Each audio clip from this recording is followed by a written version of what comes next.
Mestre, condannato a oltre 4 anni di reclusione perché favoriva l'ingresso clandestino di stranieri in Italia e al pagamento di una multa di 70.000 euro, un sessantenne di Agrigento si è reso irreperibile alle forze dell'ordine.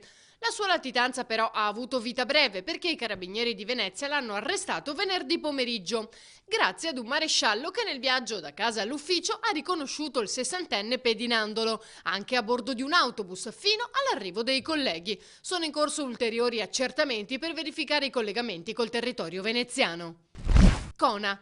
Cittadini e profughi insieme per la solidarietà e per mostrare cosa significhi accogliere. È il senso della Via Crucis, svoltasi venerdì sera proprio dove dallo scorso luglio sono ospitati centinaia di migranti all'interno dell'ex base militare.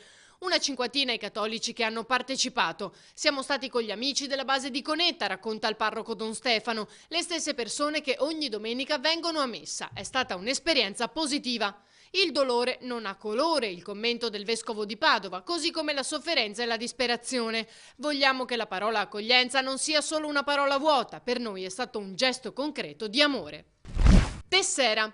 I carabinieri di Portogruaro hanno arrestato all'aeroporto Marco Polo un 19enne marocchino di Pramaggiore per spaccio di droga, mentre rientrava in Italia dal Marocco. All'epoca dei fatti era minorenne, tanto che la misura di custodia cautelare richiederà il collocamento in una comunità minorile.